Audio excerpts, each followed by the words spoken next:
You're watching the Kansas City Chiefs Report, powered by Chat Sports. I am your fearless leader, Tyler Jones, here with you. Thanks for joining us.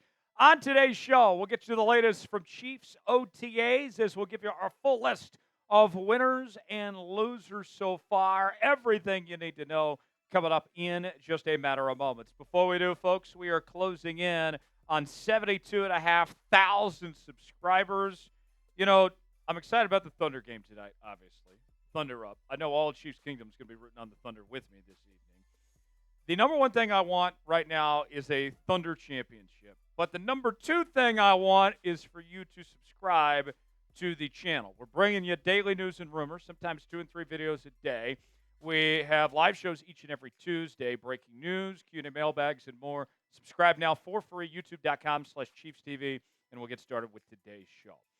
In life, you can be one of two things. You are either a winner or you are a loser. And on today's show, we will go over the full list of who has impressed and who has struggled so far in the first couple of weeks of OTAs.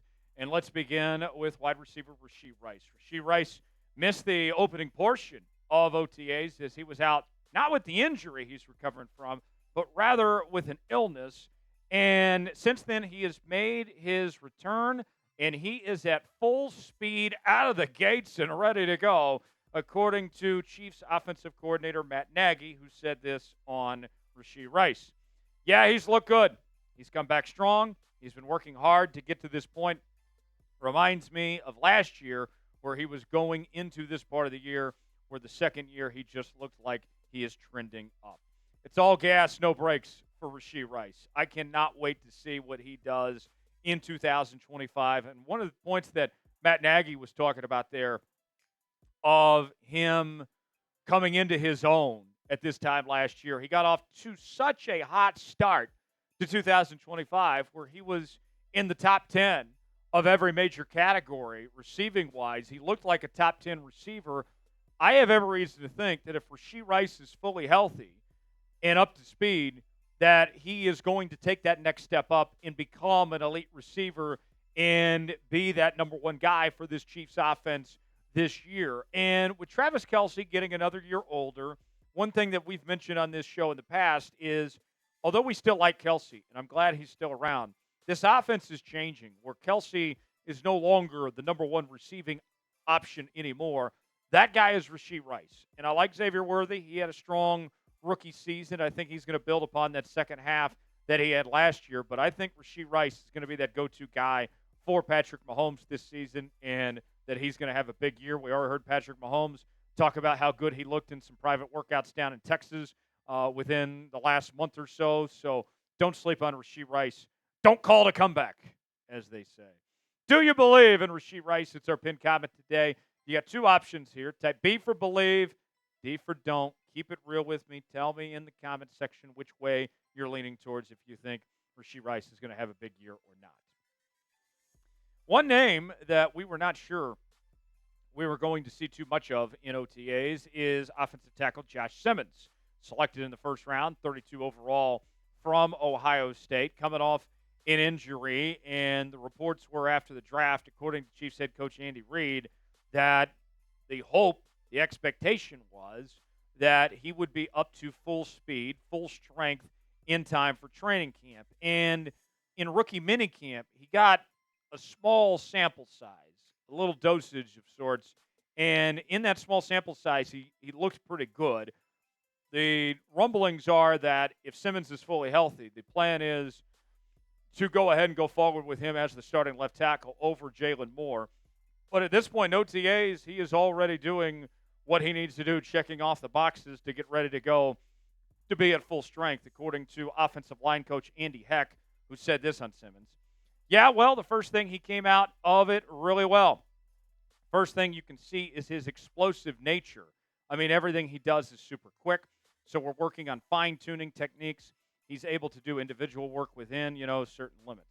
So as we have hone in on the techniques, we don't want to take away from his athleticism. That's one of his A-plus strengths. This is big for the Kansas City Chiefs to have Josh Simmons essentially ahead of schedule at this point here. And if Josh Simmons is already at this point right now, then when we get to training camp and they install the offense and he learns the system, there shouldn't be anything that holds him back, barring a major setback of some sort. Josh Simmons is putting himself in a very good position to succeed. And then big picture here. If they're starting him at the left tackle spot, which all indications seem to point to that is the plan, then you're talking about protecting your biggest asset in Patrick Mahomes and making sure that Mahomes is taken care of. And something that was such a problem last year, Patrick Mahomes was sacked more in 2024 than any season prior.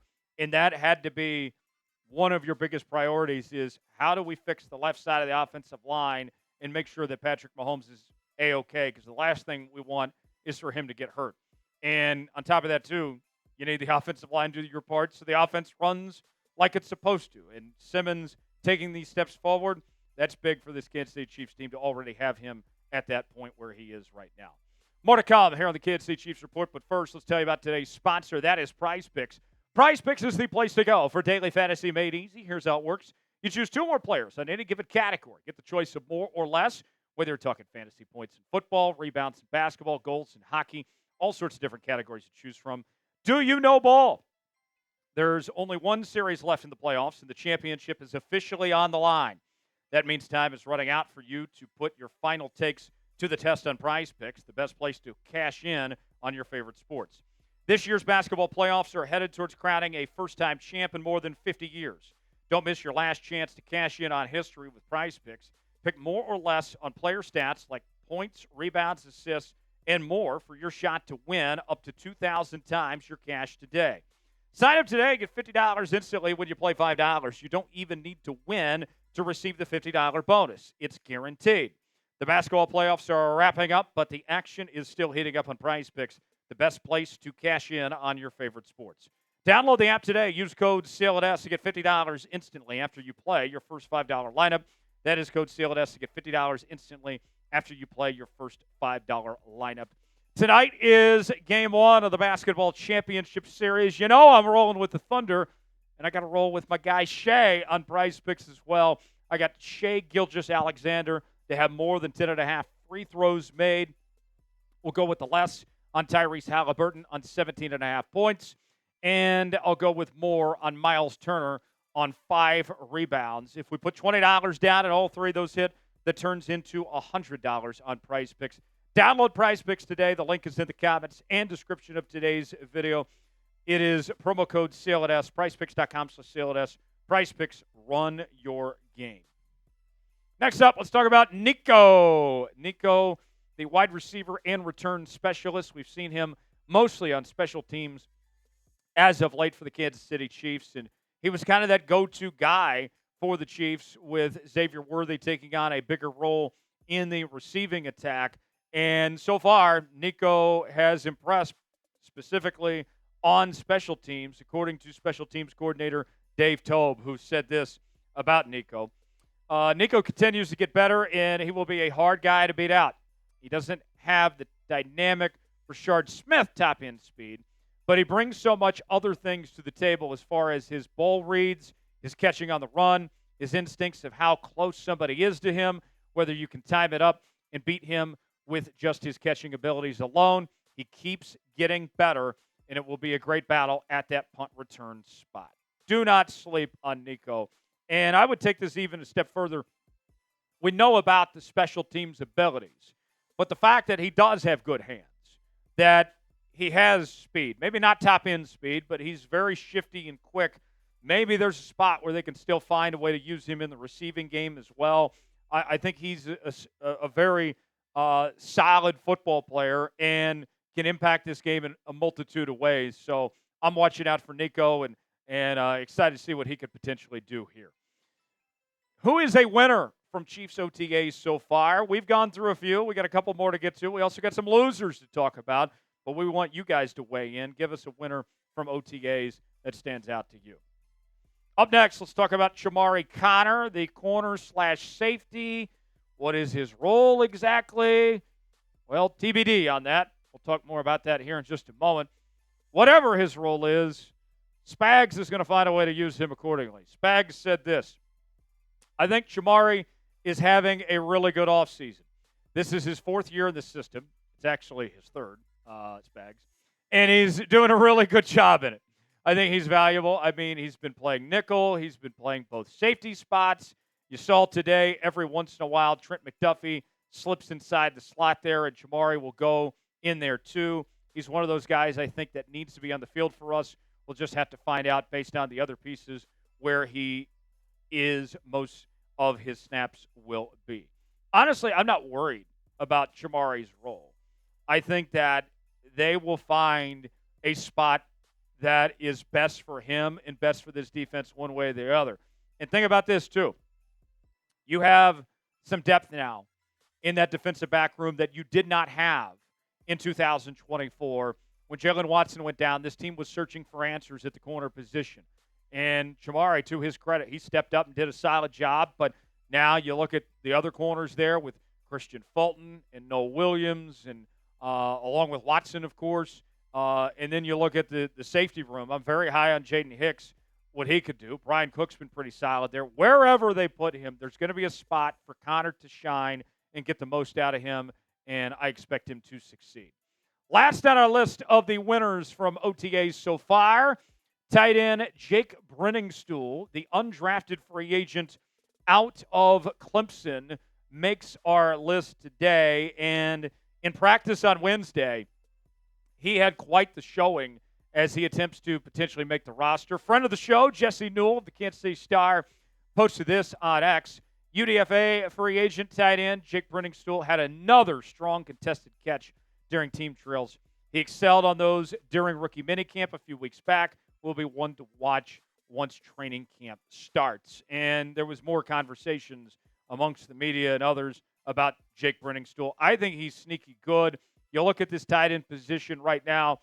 You got Kelsey. You got Noah Gray, of course. Both those two are solid. Jared Wiley, I have a lot of belief in, but we got to see him get on the football field and get healthy first. I think Briningstool, he's a guy that we expected to get drafted.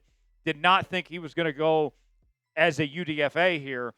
I think there's a realistic chance for him to be that number 4 tight end and work his way to the 53-man roster when it's all said and done, especially if he continues to impress like he's done so far in OTAs to this point. Let's ask you, prediction time. Will Jake Briningstool make the Chiefs' 53-man roster? I'm leaning towards yes. And usually I'm not that high when it comes to the OTAs. What do you, or the UDFAs, that is. What do you guys think? Type Y for yes, in for no, if you think Briningstool makes the roster or not. Couple losers here for you from OTAs. Jaylon Moore, the offensive tackle spot, and Nohl Williams, the rookie corner, and for two completely different reasons here. Let's start with Jaylon Moore for a moment. Moore is in a bit of a tough spot here. He got paid all that money, and then they drafted Josh Simmons, and now Josh Simmons is ahead of schedule, and he looks like he's well on his way to being the starting left tackle.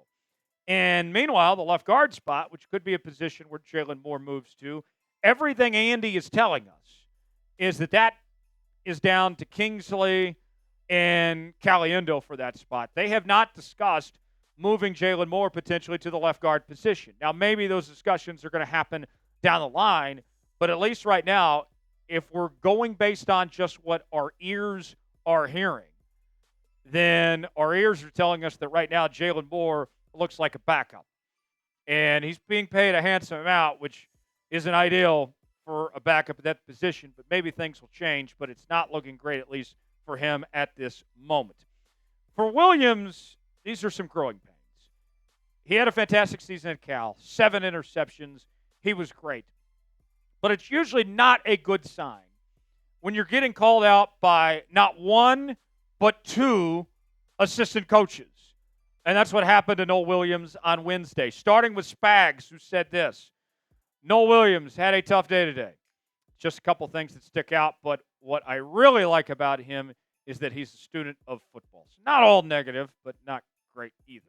Defensive back coach Dave Merritt said his head is spinning a little bit. A lot of volume. He's playing one position corner. For that one position, he needs to continue to grow. I'm still optimistic on Nohl Williams. I'm not giving up on him by any stretch of the imagination. You know, he's a rookie. This stuff happens sometimes. For continuing Chiefs coverage throughout the rest of the offseason, subscribe now for free. YouTube.com/ChiefsTV. I'm Tyler Jones. Thanks for joining us. We'll see you next time.